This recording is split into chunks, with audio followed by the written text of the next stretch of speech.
Hi, welcome back. It's me again. And today we're going to do something a little different because I lost like an hour and a half plus of footage.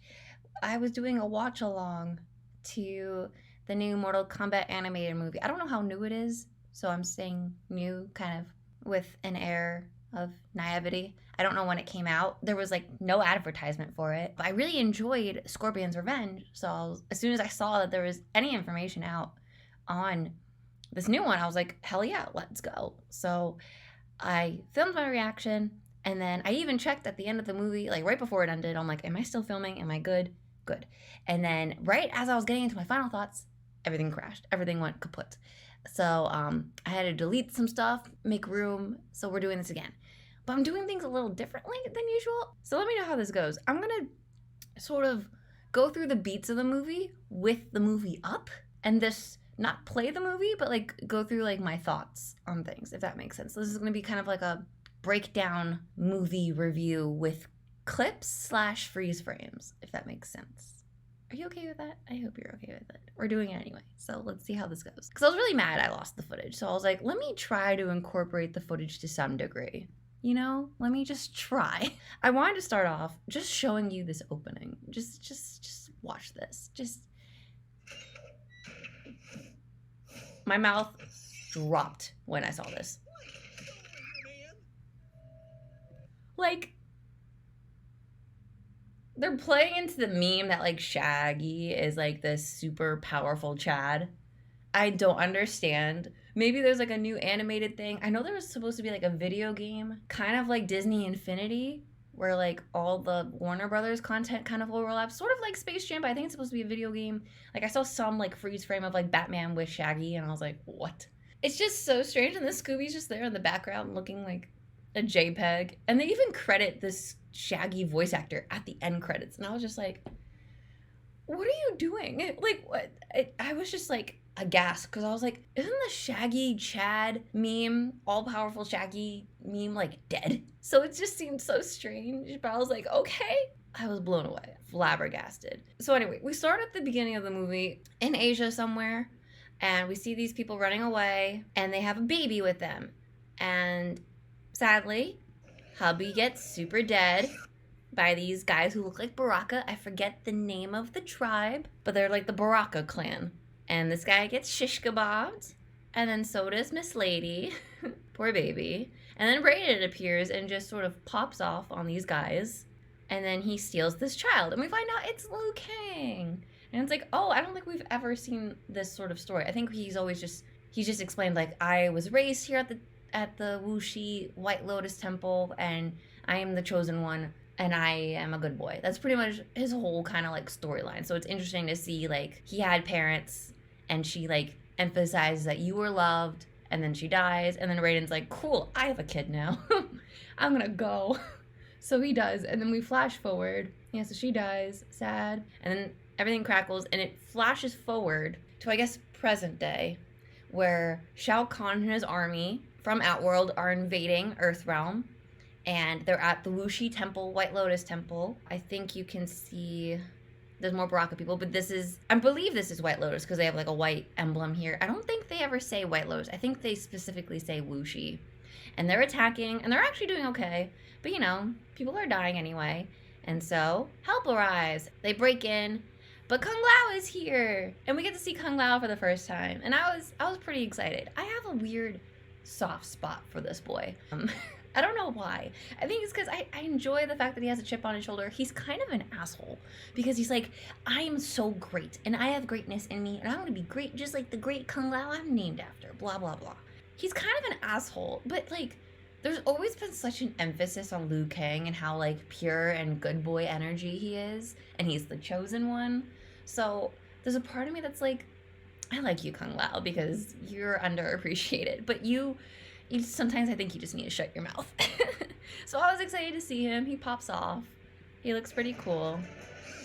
Though I will say, with this animation, I don't know if it's because it's pandemic or I don't know what happened, but some of the animation here, it's pretty to look at, but it's kind of choppy. It almost looks like when you quickly go through frame by frame on YouTube, and it's like, it looks choppy, and you could see the frames, and it doesn't look that good. But the choreography and the art style are still very in my wheelhouse. But you see, like, there's something about the movement that's kind of like slow.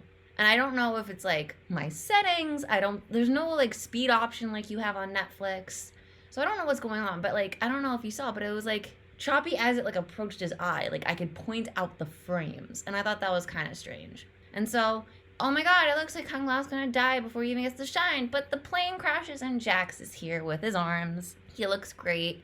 Though I was a little disappointed in seeing Jax just use his arms as guns. I feel like he's giving Cyborg energy from like Teen Titans, Justice League, Injustice. It kind of bums me out because I feel like Jax got a raw deal in the first movie. Obviously, he was just sort of there to get his arms ripped off and then Sonya and Johnny to save him. But now he gets to kind of be a player and all he does is shoot. I mean, he has a cool scene later that I'll point out, but he mainly just uses his arms as like extra guns. And I think that kind of sucks because in the games, I feel like he's a lot more punchy. I've only ever played 10 and 11, so maybe like this is how he started out. But from what I've seen of gameplay and watched of all like cutscenes and lore stories, this seems kind of lame.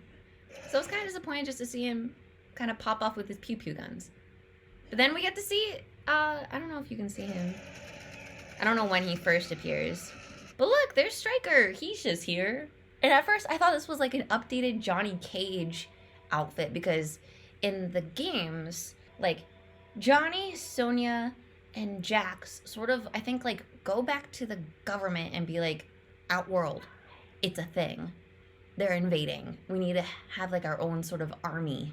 So I find it kind of weird that like Stryker is shoehorned in here because the way I understand how he's introduced in the games is that Outworld invades, at least with I think the second timeline I remember him the most from. But he sort of just gets, like, I think he's just a cop. Outworld invades, and he's like, oh shit, I gotta do something. So he just gets involved. And here, Jax, the only line they give is like, oh yeah, we just sort of picked him up, and now he's here. And he's sort of our new fish out of water. Sort of like Johnny was for us in the first movie.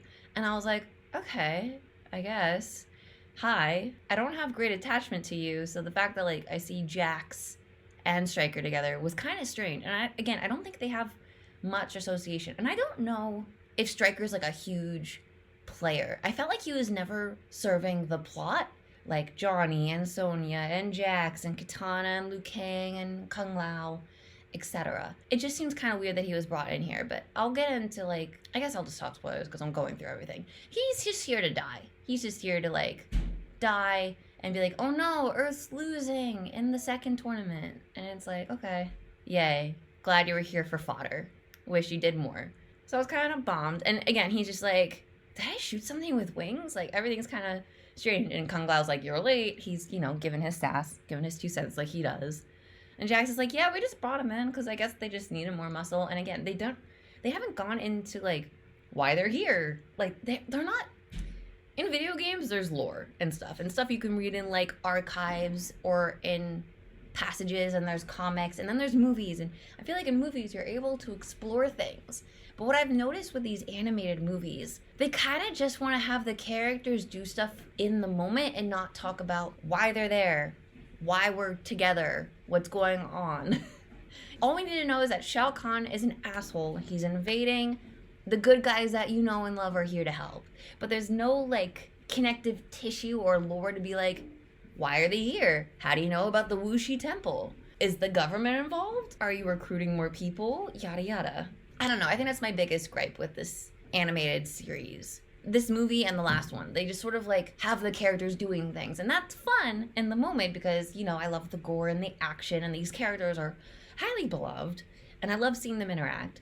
But there's not that like overarching plot lore. If you know the games and you've played them, you know what's going on. But I feel like for new people, it's kind of just like, okay, they're just here now. And that's not really good enough in terms of storytelling. And so this is the camp. Katana is leading the charge. She's voiced by Great Lyle again. There's Baraka. Apparently he's not dead.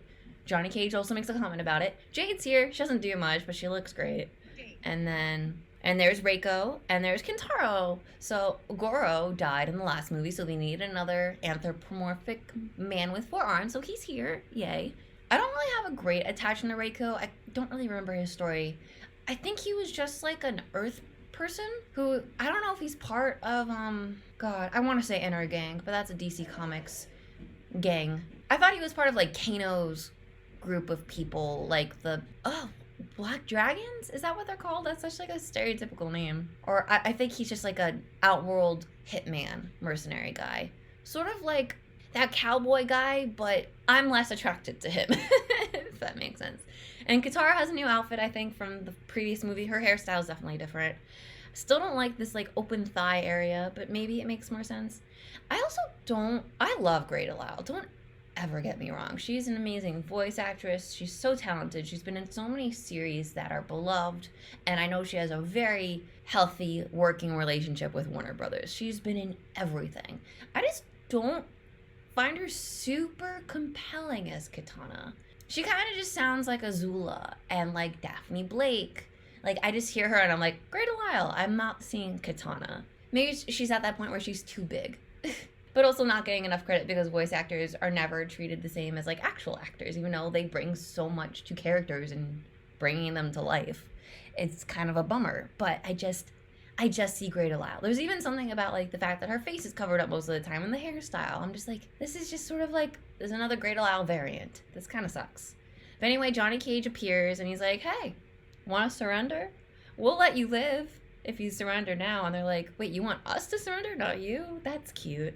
And then he begins to kick butt, and they're like, yeah, we'll kill you. But then Sonya's in the trees, and he's so unimpressed. But like, we'll give him credit. He has a better opening here. I like that he's like, I had a few too many energy drinks. You seem confused. Don't worry. He's a little less annoying in the beginning. He gets annoying in the middle of the movie because it's Johnny, and he's kind of an idiot. But it's fine. And then, yeah, he's referencing the first movie with the agent versus me, Johnny Cage. I'm a stud. He really doesn't get to shine here like he did in the first movie, which is kind of a bummer. He has, like, kind of a moment later, but it feels kind of shoehorned and lame. And Johnny Cage is such a beloved character. Like, he's a meathead and an idiot, but, like, we learn to love him. In these movies, I'm just like, shut up. Just shut up. He doesn't have the charm and charisma, so.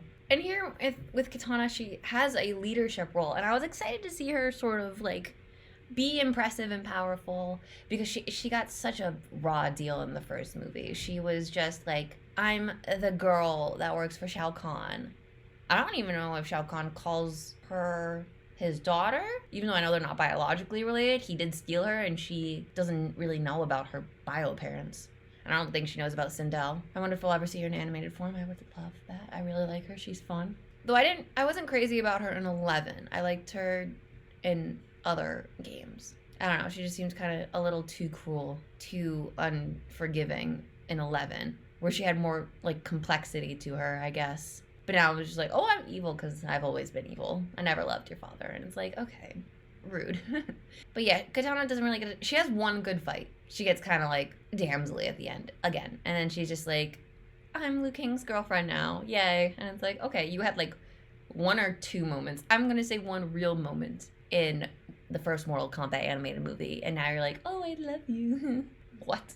You haven't interacted with each other since that, I don't believe. So what the hell? And let's do this. And then, even though he doesn't do this kill, Sonya's in the trees with the gun. There she is, looking like a badass. He's calling her his girlfriend, not dating. She seems to have like softened up to him a bit, but she's still like, no, I'm still not gonna kiss you. We're still not a thing. I don't want to deal with you. You're still an idiot. And I can't stoop to that level just yet. And here they are. And she's like, I'm not your girlfriend. And he's just kind of an idiot. But like, she seems to sort of find some charm in him. But again, I find him more charming in the games than I do here. He's almost more campy and more just like, I don't know if energized is the right word, but once he becomes a dad, I think he adds more complexity. This is just still very young Johnny Cage. And I don't know if we'll ever see Cassie in the animated version. Because again, I feel like, spoilers, the way this movie ends, it doesn't really seem like they're going to continue with another. I mean, they kind of like allude to it, but there's no like end credit scene like with the first one. So it really seems like we could end here, and if we never get one again, that's fine. Raiden shows up to be like, let me even out the odds. And Liu Kang and I think Jax, Kung Lao, and Stryker all appear to like join up and be like, hey. And like again, Katana and him, Liu Kang have like a slight moment. No one dies, and then suddenly Shao Kahn arrives. We only saw him very briefly in the end credits scene, and now we get to see him for realsies, which is cool. But he doesn't really do anything here yet, and he's actually more political here than I thought. I'm so used to him being like this barbaric, outworld king, overruler, terrorist man. But here he's like somewhat composed.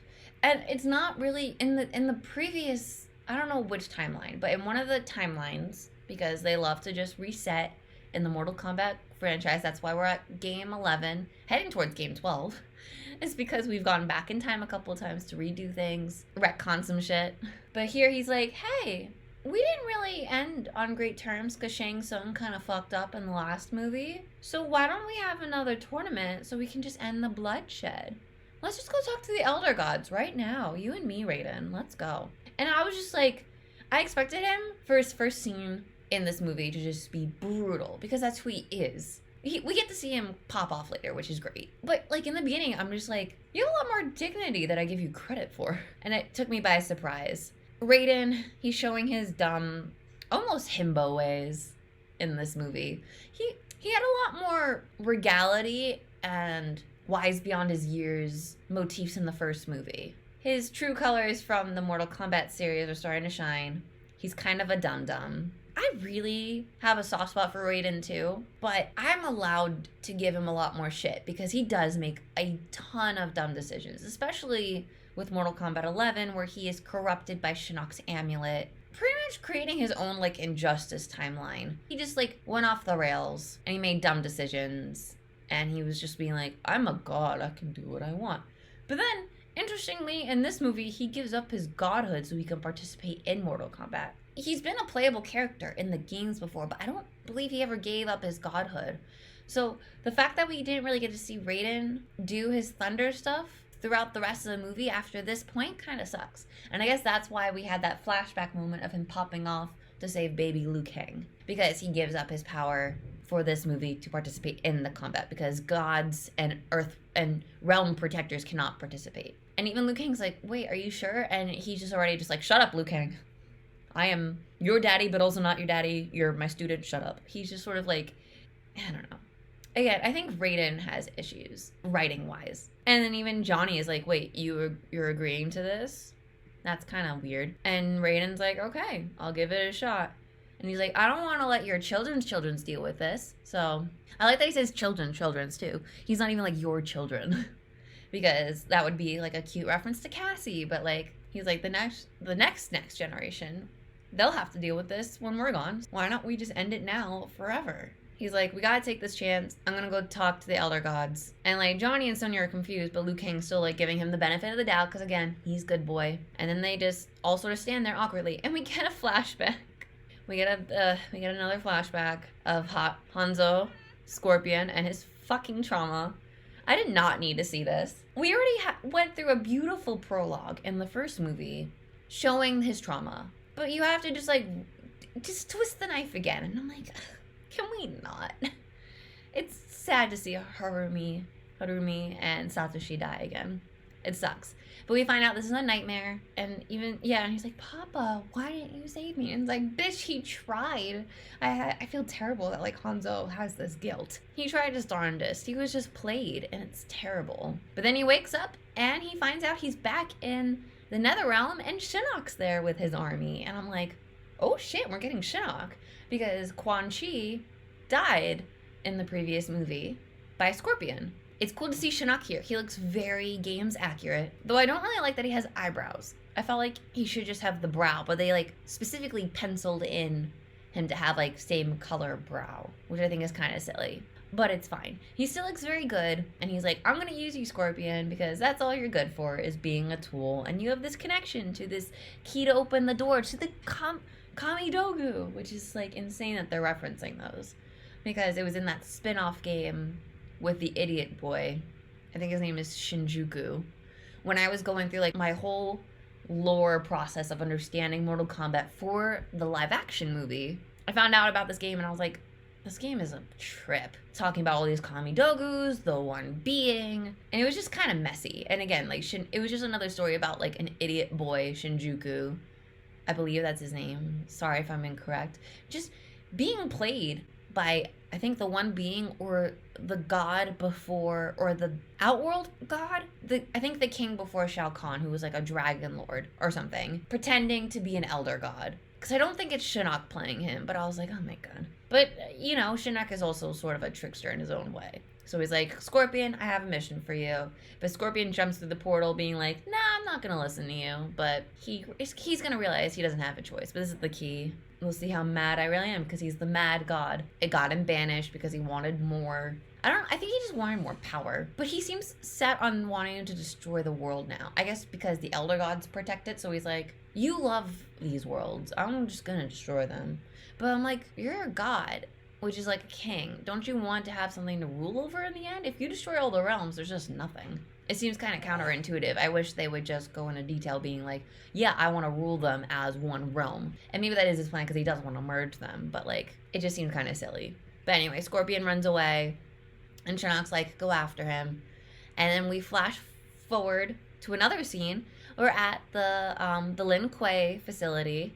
And if you can see, there's new Sub-Zero, Qui-Liang, because Bi-Han died in the previous movie. And he's fighting Smoke. And it's really cool. And it's so funny to see Qui-Liang without his mask. Because I always thought he was like a very baby-faced character. I know you kind of see his face more in 10 and 11. And he had small facial hair. But here he has like a full-on beard. So he looks like he's 35. But he still sort of acts like a child. Because as it typically is with Qui-Liang's arc, he's out for revenge against his brother's death. But we see him and Smoke fighting here. And he's about to take on the Sub-Zero mantle. But he doesn't think he's worthy. And then they get called to see the Grandmaster of the Lin Kuei. And see, there's the mask, and he's like, I don't know if I'm ready to take his place. He looks really cute. I really like Qui-Liang. Bi-Han is interesting, but he's kind of corrupt, and I felt like we didn't really get to enjoy him in the first movie because we find out it was Quan Chi pretending to be Bi-Han / Sub-Zero, but then the real Sub-Zero dies anyway because Scorpion thought it was him that did it, but he didn't. And I was kind of disappointed. When I first saw Smoke, I was like, that's not Noob Saibot, is it? I was like, no, you would be in the nether realm, being a force of chaos as you become, because he becomes very vengeful. But I was like, oh, cool, this is Smoke. And it's funny, because like Qui-Liang has his own name, and obviously becomes Sub-Zero, but Smoke is just referred to as Smoke. Like, does he have a name? I find it funny that he like kind of doesn't. But they get called to the Grandmaster. This Grandmaster guy is a fucking idiot. I know we're not supposed to like the Lin Kuei because they start the cybernetic enhancement project that corrupts a ton of people, and we do see that here, which is exciting. Smoke and Qui-Liang reference that Cyrax and Sector are missing, but we'll see what happens. But the Grandmaster's like, we have a mission for you. You gotta eradicate the Shirai Ryu again. And it's like, wait, they are dead. But no, Scorpion's now back on Earth, so Grandmaster heard about it from someone, Shinnok, and that he is sending these two to go find him. And obviously, Qui-Liang is pretty hyped about it because he's like, cool, I get to go after the guy that killed my brother. That's awesome. But then the Grandmaster sort of reveals, it's like, you are not fully prepared to fight them because you are too young and your body is weak. And this is where he reveals that Cyrax and Sector have been cyberized. I don't know if that's the right word. But the mortal body is fragile, so we are going to enhance you. So join the program now, and then go hunt Scorpion. Smoke and Qui-Liang are like, hell no, you pretty much just murdered Cyrax and Sector. And we don't really, and I'm kind of bummed, because Cyrax in the game sort of is able to like wake up from the enhancements and sort of regain his mortality, while Sector is just more than happy to be an asshole robot and work for the bad guys. But Cyrax sort of wakes up to it, but sadly we don't really get to see that here. So I thought it was kind of a bummer and a waste to have them here, aside to drive the plot of Qui-Liang going out on his own and finding out about Scorpion and also the Kamidogu and whatever. And so there they are. They look pretty game accurate, but I feel like they're kind of a waste overall. But Smoke and Qui-Liang are not about being cyber boys. So they escape. Cyrax and Sector go hunt them. They're doing okay, but they get the upper hand and they take in Smoke, and he is going to be cyberized, while Qui-Liang manages to escape after part of the temple collapses and he leaves the Lin Kuei. Big bummer. But he has his mission, or he knows the mission enough to be set on his path, while Smoke is going to be no more, sadly. But now we flash forward to Raiden and Shao Kahn with the Elder Gods. I thought this dragon form thing was interesting. We've never really seen very clear images of the Elder Gods until recently with Mortal Kombat 11 mainly, because there's like the Earth Elemental Goddess, though I don't remember if she's an Elder God. I don't think she is. She might just be like one of those gods like Lord Raiden and the Wind guy. Oh, what's his name? Fuji? She might be like one of them, but I thought she was an Elder God. But there was that Cortana? No, that's the girl from Mass Effect and also the Google thing. What's her name? It was like Korra, but different. Or Cronus. She might have been Krona? You get it. So it's interesting that they have like these sort of like dragon forms, which relates more to the Mortal Kombat logo, which I kind of like. And they all have like these really interesting designs, but they're all more humanoid than I thought. When I first saw her, I was really excited because I was like, you look like Storm from X-Men. That's really cool. You look like Zeus. You look very Hephaestus-y, but also like Arctic Yeti. And then this is just some Asian woman. I mean, she's hot, but it's like, it's strange. And then there's this guy because they just needed a white guy to be like the leader. But I like this character's design. It's a female. I don't know any of their names because they're just referred to as the Elder Gods. But I like her design quite a bit. It's the most alien, godly looking one. Like everyone else just sort of looks like a person. I think his design and her design are the best. And so they ask permission to have a final Mortal Kombat tournament. The end-all be-all, which is very much to the games. Along with agreeing to the tournament, Raiden asks to give up his godlyhood so that he may participate in the tournament. Because I guess he just felt bad he couldn't do it in the first game. So he was like, I wanted to participate, and I can't do it as an Earthrealm god. So take it away. And even Shao Kahn's like, are you fucking serious? Like, it really surprised me how... I mean, he calls Raiden a fool, which he is. And then he does disrespect the Elder Gods here, because it's Shao Kahn. But, like, he's really shocked by Raiden's decision. And I'm surprised he wasn't more like, ha ha ha, you've made this too easy, Raiden. You are foolish. He sort of just says, like, you're a fool, and then walks away. But instead, he's like... He seems like to hold Raiden to more respect than I thought, which surprised me. And so they're given permission, and so Raiden loses his godlyhood. And he's human, and we get to see that he has blue eyes, and he falls to the ground. And then he's like, wow, I can't call you Lord Raiden anymore. It's just Raiden now, isn't it? Wow.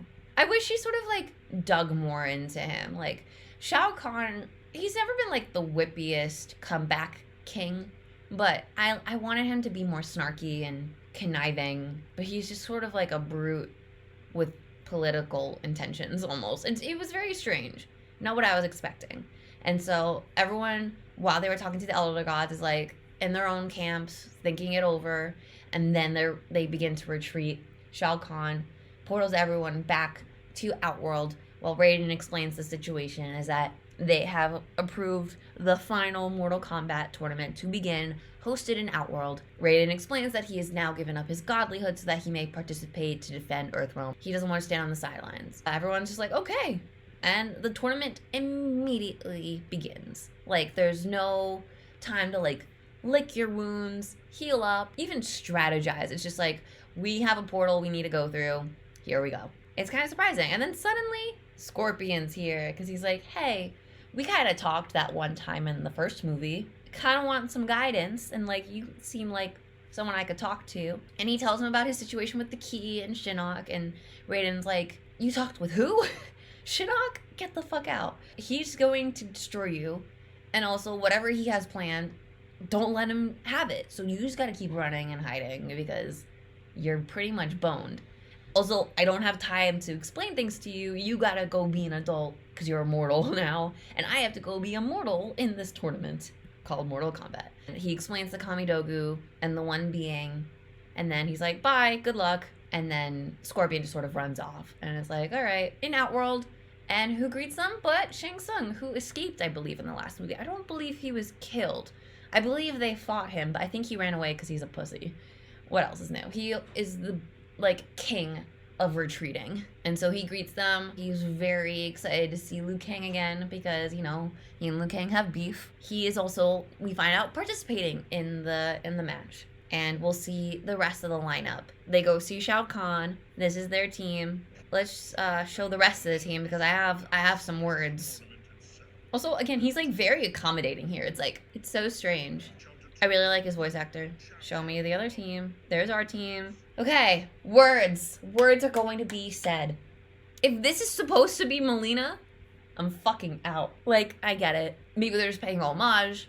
I don't know. This obviously isn't like Nikita, and she's wearing purple, which is Melina's color, but number one, she looks ugly. Number two, I hate the outfit. Number three, that's not the right shade of purple, and I hate it. She looks so bad.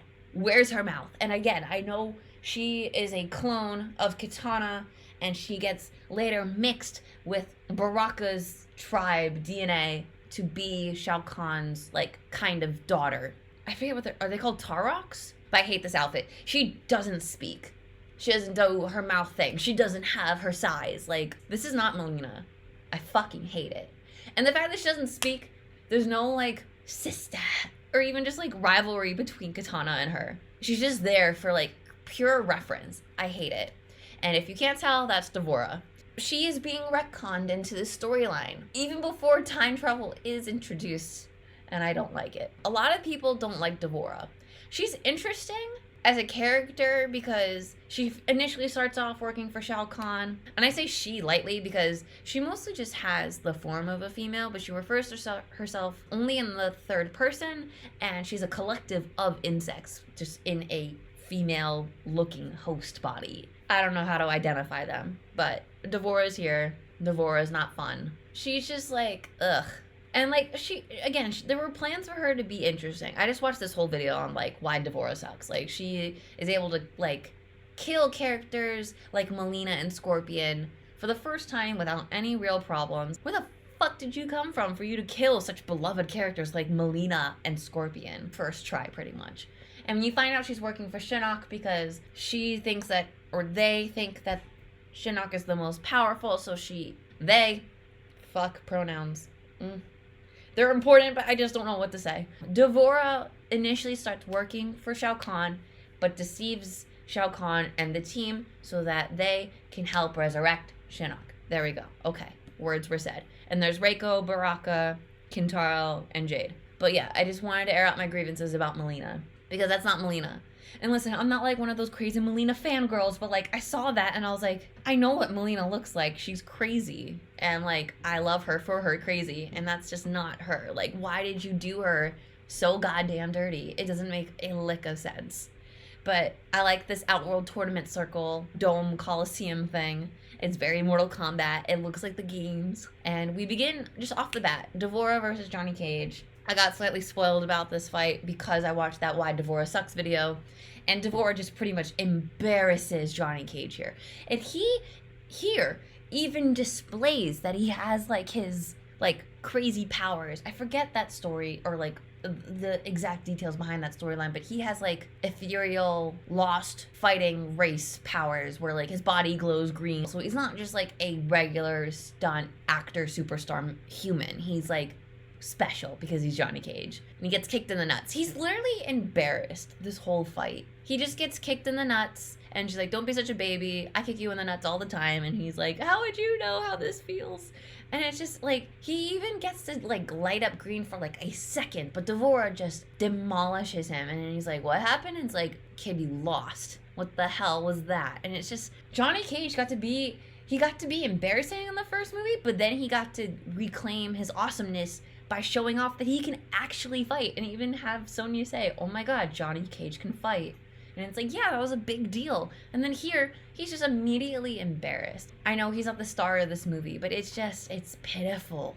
This whole thing was pitiful. And then he's like, oh, Sonya, I need help. Please give me mouth to mouth. And I'm just like, shut up, shut up, shut up. Johnny in this movie just is so annoying. I don't enjoy him. Just have a kid. Have Cassie. Just play the dad role. You're much more enjoyable in that role. And then the next fight is Liu Kang versus Jade. We do get to see her pole, which is great. It lights up. It's more energized. It looks almost more like a dual-wielded lightsaber than like her typical staff, but she looks great, though she loses quite easily. Stryker then fights Baraka, and this is his arm or leg getting gnawed at, and I think Stryker dies here. Or maybe he kills him. No, I think Stryker does win this. Yeah. So Stryker doesn't embarrass himself here, but he does die. But yeah, but there's Melina.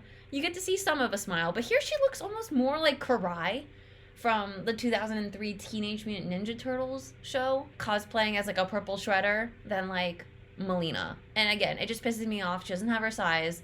This fight is literally nothing, but I mean, like, Sonya's a great fighter, so like Sonya gets to shine, so that's great. And then Jax gets to have his comeuppance moment here. This is when he finally gets to show off his arms.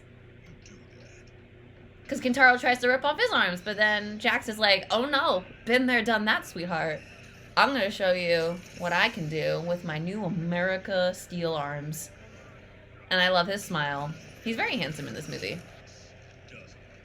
And I like his voice actor. I feel like it changed from the last one. I can't tell. But his arms get ripped out. Yay. Though I feel like from Kintaro, it's like, cool, you got rid of 2 of his arms, but he still has 2 more to back him up. So it's like, good job, Jax. But I'm like, I wish he did. And that's like, I think, a finishing move in the games that he does. But I wish he sort of like took the arms, like flipped them, and then like slapped Kintaro with them. Like, I wanted them to have more funny and crazy moments of finishing moves. But we do get to hear fatality, finish him, fight. All those lines from Shao Kahn. So that's great. But like, I wanted a little more from the action. Again, some of the animation is like not stilted. Like the choreography is clearly there and the thought is there. And when you freeze frame on it, it looks good. But like, it still looks choppy. And so they end day 1 of the tournament and like, they're like, yeah, we're in good spirits. I think we're winning. But then day 2 comes. But before day 2, we flash forward to Scorpion getting hunted by Sector and Cyrax. And they're like, cooperate or we'll take you by force. And he has swords here that he uses, but he also has his chain for what he's known for. And then Qui-Liang shows up and it's like, the only person that gets to kill this fucker is me. This is fun. And then Qui-Liang is like, please, Cyrax, Sector, what you're doing is wrong. You know what this means to me. And we see that Smoke has also been cyberized. I think we'll see him if I can skip forward. These are his hands. He's been cyberized and he can like melt the ice that Qui-Liang has made, and he still maintains his smoke abilities with his cybernetic enhancements. I think Qui-Liang, he loses, he falls into the water here. I thought this was snow. Smoke, Sector, and Cyrax are able to take Scorpion and capture him for purposes, and then Qui-Liang is like, this isn't over. This is the tournament continuing. Who is fighting? This is Raiden versus Raco. And it's like, oh my god, no, Raiden, he's not anything without his lightning, but he ends up winning this fight. He doesn't kill Raco, and Liu Kang's like, you okay? You're kind of like my dad. I just want to make sure you're okay. And he's like, I'm fine. It's fine. And then, again, we flash back to these guys. They're opening the portal because they have Scorpion here, and this is the entrance to where the last, I think, of the 10 Kamidogu are hidden. We'll see the Kamidogu later, and they look very games accurate, which I find kind of funny because they were so goofy, almost like JPEGs in the original game. So it's funny to see that they look pretty accurate to how they were first ever shown. But I think they don't say how many there are, or at least they might have referenced 10 at one point, but I feel like we only see 6 or 7. Scorpion's about to fight back, but then Qui-Liang shows up to disturb the peace again. And Scorpion runs into where the Kamidogu is hidden while Qui-Liang holds up Smoke, Sector, and Cyrax, and Qui-Liang gives chase. And then we flash forward. There's so many, like, I don't like that we have these 2 different storylines going on. Yes, the 2 storylines at the end find out are technically related because Shinnok did ask the Grandmaster to get the Kamidogu for him, for whatever reason. The Grandmaster's such an idiot because number 1, he doesn't realize he is asked to get a Kamidogu. And number 2, he doesn't realize that Shinnok asked him. So it's like, oh my god. The storylines they feel disjointed. I mean, it would have been a problem if we didn't see Qui-Liang and Scorpion living out their part of the story. But it also, I'm just like, can we just get back to the fighting? Like, this is the main juicy story. And I feel like they sort of have to shoe in Qui-Liang and Scorpion because they're like the top two main characters that you see in Mortal Kombat. Like, they're the most recognizable. And again, like, he looks like a fucking moron. He's like, hey, can I shoot my shot again? Pew pew. And Sonya's like, no, go fuck off. And he goes to Jax and is like, what do I do? Why aren't my looks working? Why aren't my pecs making her swoon? And Jax is like, you're an idiot. Just wanted to break up the video so I don't lose footage this time. Anyway, let's get back to it. I'm talking for way too long. Liu Kang, I was gonna say Lin Kuei. Liu Kang and Raiden are having a talk. I feel like you risked a lot by giving up your godhood. And Raiden's like, don't worry about it. This is what I was meant to do. Anyway, I'm gonna go sleep because I haven't done that since ever. And I think that brings up an interesting point. Like, was Raiden born a god? I thought maybe he was human and then anointed. But he's like, I've never slept before, so it's weird. And like, if he was taken of his godhood, like, how old is he? Like, obviously he is the oldest of the bunch on the human side, but it's strange that he's like, oh, I'm able-bodied still. Like, you think he'd be like 2,000 years old. He'd be too old and frail and dust by now for him to even be participating after giving up godlyhood. So I don't know, like, what kind of mortal state he's in. And then we flash back to Scorpion and Qui-Liang. They're in this weird area that's kind of, it reminds me somewhat reminiscent of like a bridge outworld fight map in the game, but like this one's icy and then there's wind and it can carry you up, and it's like interesting in that retrospect, I guess. And Qui-Liang's like, you killed my brother, and Scorpion's like, I did. Sorry about it. I thought he killed my tribe, but he didn't. It was someone else. But I really don't want to fight because what's going on right now is bigger than the both of us. Your friends are doing bad and they don't realize the gravity of the situation. He's like thinking about it, but then he's like, shut up, you still suck. But then Sector, Smoke, and Cyrax catch up, the Three Stooges, because they literally have no personality. Not even Smoke gets to shine anymore, which kind of sucks. Not that like I know much about his personality to begin with, but I was like, aw. Then they decide to work together. Qui-Liang is like stubborn about it, but he's like, fine. Like, you're right, they're getting in the way and they need to be stopped. So they reluctantly work together. And then as they're heading towards the Kamidogu, which is right there, Sub-Zero, Qui-Liang is like, no, I'm gonna kill you. And then Scorpion's like, that's a Kamidogu. Kill me after we've secured it and that no one else can get it, okay? And I deserve to die because I killed your brother. You have every right, and it's only right that you would kill me because it makes sense. But can we, like, put on your thinking cap? And he even sees, it's like, look, I see a lot more in you than I ever did your brother or other people. You are different. You are not like Smoke and Cyrax and Sector. You actually have some heart in you, a brain in there too, maybe. You have compassion, so like, I know you're good. And he's like, ugh, I guess. And they try to get the Kamidogu. The place starts to fall apart because Smoke, Sector, and Cyrax again catch up with them, even though they fell. And they successfully secure the Kamidogu, and they use their Mortal Kombat moves, and they trap them. And then we flash forward to another fight with Sonya fighting Devorah, and Sonya gives her a proper ass kicking. Thank you. That is what I like to see. Sonya's a badass, and also we don't like Devorah. And then Jax, I think unfairly, is matched up against Shao Kahn. This fight does not make sense. Also, he didn't. The way tournaments work is that there's brackets. Everyone gets the fight initially, and then the winners move up.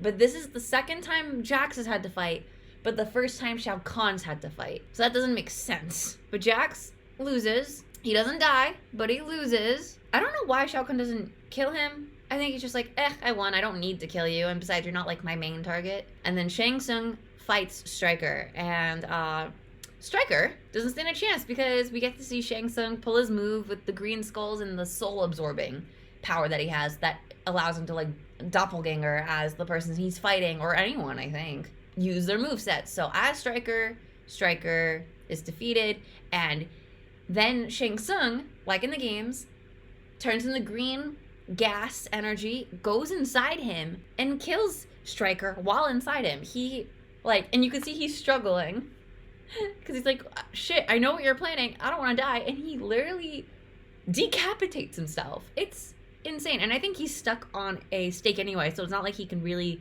run away or maneuver.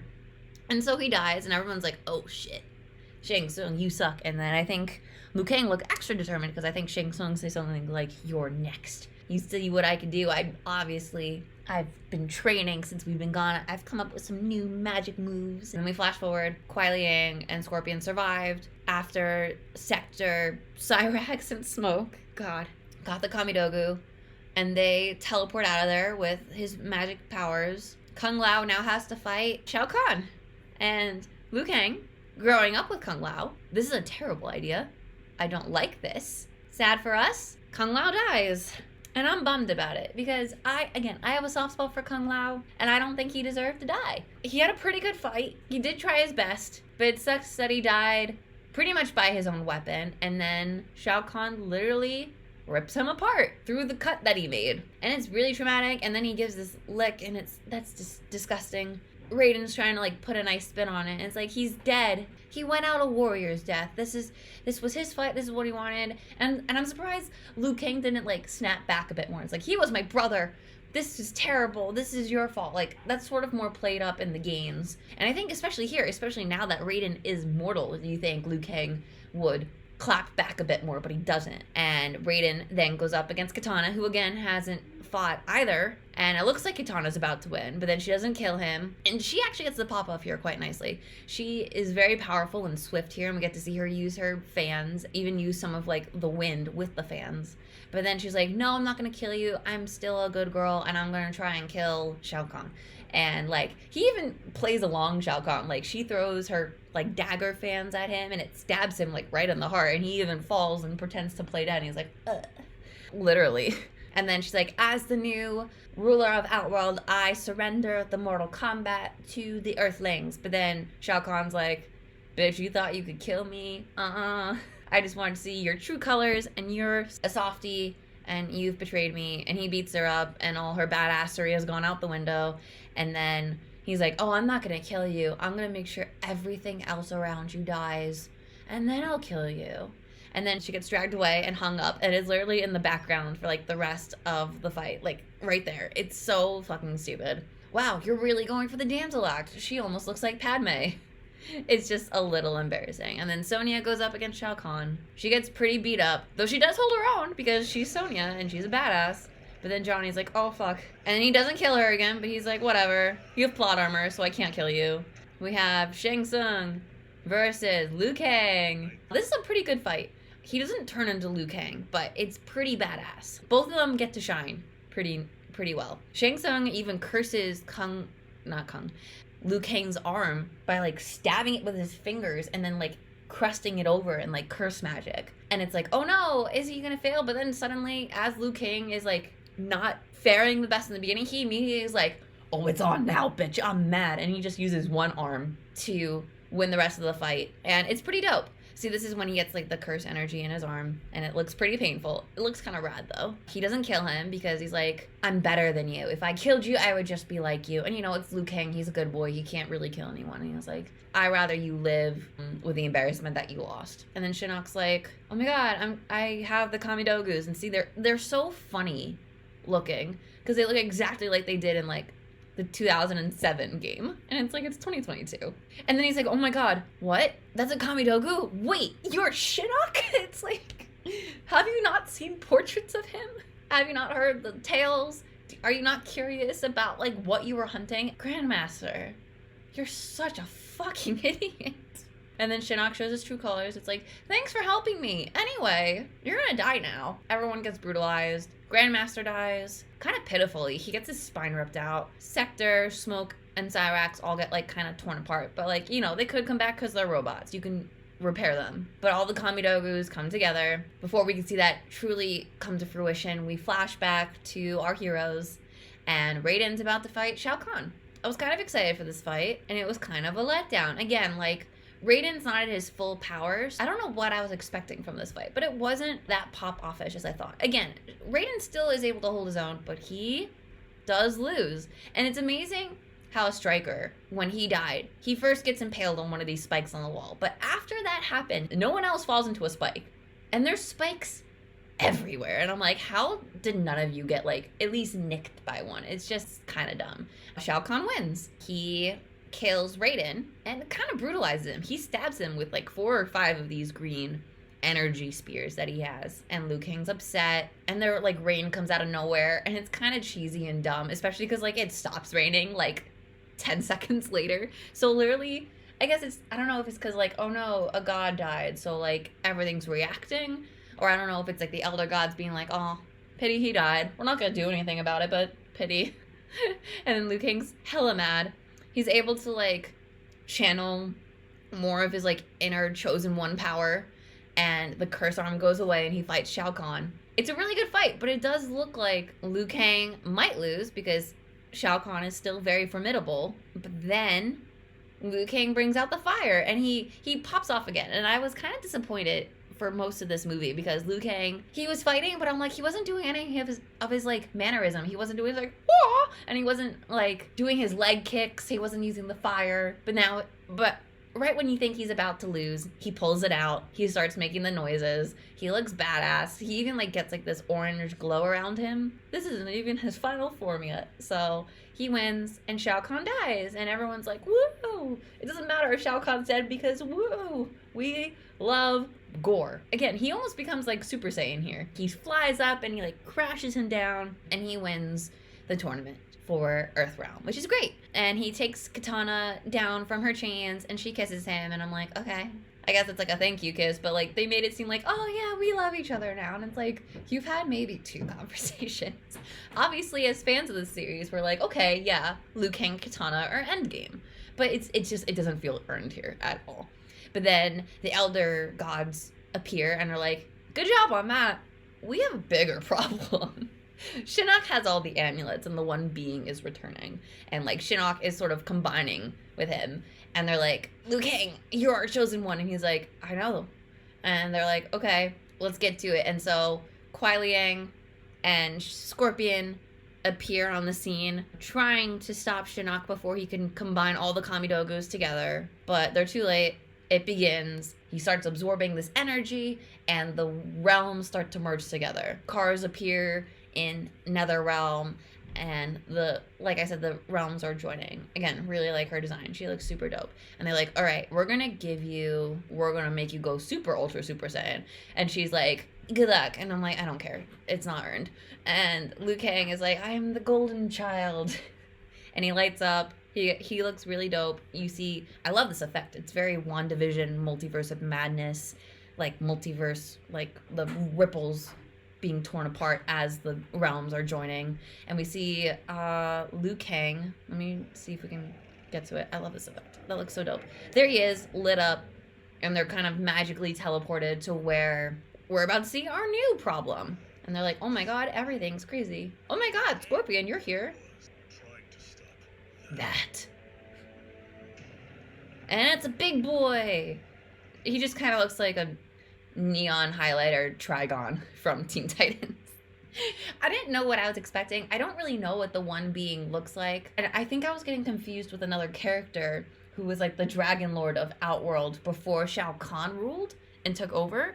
So I was like, you're going to be dragon-y looking, but he's not. I guess you look cool. You look kind of Shinnok-y with the color scheme and the horns, but I was like, oh. And then he has like modesty rock patterns. Like he has one to cover his ass, his junk, and then his nipples. And I'm like, okay, all right, that's kind of a lame design. It's like nothing truly special. And he's like, all right, time to fuck shit up. I'm going to absorb all the things. And then Liu Kang pops off after remembering a flashback with Raiden. Because like, you're such a good boy even though you've had terrible stuff happen to you. And he turns into the Mortal Kombat dragon. And I'm like, okay, yay. I forgot you could do that. Because he really only pulled it out like twice in the games. But it makes sense that he pulls it out here. He has all the Elder God strength. I know he is dragony, and that's cool. But he doesn't look exactly like the Mortal Kombat dragon symbol. And he also isn't that cool. I mean, he's like green and dragony and his eyes light up, but like you think with how glowy his body was with like the ethereal elder god energy that his dragon form would also be kind of cool and glowy and awesome, but he's kind of like this fat green serpent-y dragon, and I'm like, okay, that's nice. But the fire looks good, and it's like, all right, we're having a kaiju fight for the end of the movie.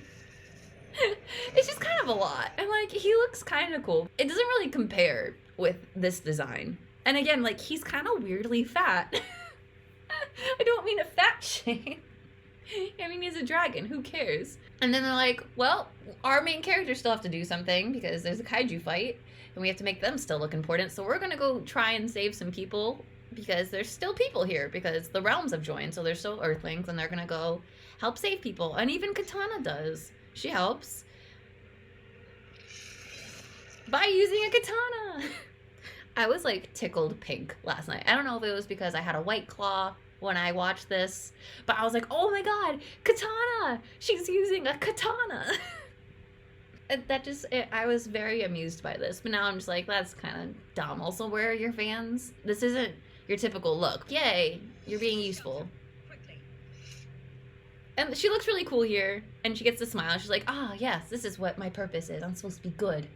I'm not just a slave, Leia, Padme knockoff, daughter of evil. I'm a good person. The army is trying to do their darndest to fight off netherrealm beings and outworld army monsters. And then Jax is like, reporting for duty, gonna help out. And they're like, yep, all right, we'll follow you, Mr. Man. There's more Baraka guys. I don't know their names. Sorry. Johnny's using a gun, which he doesn't really use, which I thought was strange. And he's with Sonya, and they're like, oh no, we're out of bullets now.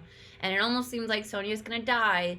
But then they kind of have this moment where, like, Johnny's like, I'm so glad I met you, and please don't die. We have so much to explore. But she's like, don't worry, this is really sweet, but, like, focus.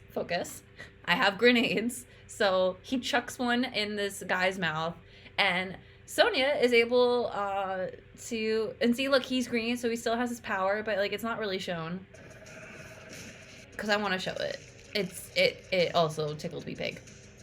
Look, she did her kiss thing. That's like her like final move, taunt thing, where she's able to blow a kiss and be like, I won. And that's what she did, and she has like the grenade ring on her finger. And I was like, that's really cute. I thought that was a nice play. There wasn't a heart, but like that would have been, I guess, too cheesy. And so he blows up, and it's great. I really enjoyed that. And then they have like a moment where they like stare, and then this is also very Mortal Kombat. He's just sort of left with his calves down. Just his little ankles. And then we go back to the kaiju fight. It's kind of boring, not gonna lie. And again, it doesn't look really cool because the dragon doesn't look particularly great. And then he's losing. Liu Kang sort of pulls out a win out of nowhere, I think. He looks like he's about to lose. He looks like he's about to, like, Bane Batman break him. But then he, like, wakes up because Scorpion and Sub-Zero decide to intervene and help out and stab with a jewel. And they work together really well, so I hope we get to see that again. And then he does his dragon-y thing one more time. And again, just sort of like starts to kick back. And then he reverts back to being glowy Liu Kang. But he's still bigger. So you think he would have just done that, especially because you were fighting a guy who's humanoid. And then he's like, no, I'm losing power because you stabbed the jewel in my face, I think. And I'm losing. Liu Kang pretty much just, like, squishes him like a grape. I was hoping he would, like, take a bite out of him with, like, a dragon head, but he didn't. But it's fine. And then he's back to normal, and Katana's like, are you okay? Are you still in there? You're still glowing. And he's like, hold on, I gotta do something else. So with his last of his strength, he's able to separate the realms again so that they're all separate. He's like, everything's fine now. But, you know, there's still going to be threats, but we'll still be here to protect them. Sonya, like, dips Johnny in a kiss, and I was like, haha, that's kind of cute. And then that's it. That's where it ends. And there's no end credit scene. I checked. It's, like, alright, I guess. It's not my favorite. I think I still preferred Scorpion's Revenge. Because I think it was more of, like, a tight-knit story. And then here, I felt like they just kind of threw references and, like, did some of the story, but then didn't, like, commit to telling a story. They just sort of, like, let's have action set pieces. And it's fine. So yeah, not my favorite. And again, like, they could easily end the story here. Because there was no end credit scene. I guess they're done. They maybe had plans for more of these movies, but then the pandemic hit, and then the Mortal Kombat movie did like okay, the latest live action one. And I don't even know if I think that got greenlit for a sequel. But again, the pandemic hit, so we don't know really what's going on. Everything's been kind of on hold. So I don't know if they plan on doing more Mortal Kombat stuff. Maybe they're going to wait for like the next game. Maybe they'll reboot it because in Mortal Kombat and reboots and retcons and time travel are big. Yeah, I mean, what was here was like, it was fun. And I wish I could have shown you my first initial reactions, but I couldn't because my computer hated me. So that was a bummer. But yeah, I hope you enjoyed me going through it. I know it's a different format than what I usually do, and I felt like I did a lot of rambling, so there's probably shit I could cut out. But let me know your thoughts below. Did you enjoy this movie? Have you seen it? Were you just sort of watching it along with me? Will you watch it? I think it's still worth at least one watch. Maybe have a drink. I had a White Claw. Not because I felt like I needed it. I was already halfway through a White Claw, and I was like, I have time in my night. I'll watch the movie, and I did. And I thought it was more enjoyable with the White Claw. So take that as you will. Do you think there should be more Mortal Kombat animated movies? Do you want them to go back to live action movies? I know the first movie is kind of split, but I still had a lot of fun with it, even if I did not care about following, I don't even remember his name because he was just so forgettable. Descendant of Scorpion. I don't remember his name. I don't care. He sucked. And so I hope that if they do make another Mortal Kombat live action movie, we focus on characters we actually give a shit about and not just movie characters that you're deciding to shoehorn in as like, oh, you're new to the series. Clearly, you can do that with Johnny Cage. You can do that with Liu Kang. You don't have to bring in this like whoever character that no one has any attachment to and is being shoehorned in for the sake of shoehorn. So yeah, let me know your thoughts down below. Like and subscribe. Again, I will try and be more careful about, I guess, my watch-alongs in the future and editing. If you guys have any advice about hard drives I should get to like start keeping some stuff so I have more room on my actual computer so things don't get corrupted, let me know. I'd really appreciate it. And if you like what I did here, let me know and maybe I'll do it again. For now, I'll see you in the next one, okay? Bye-bye.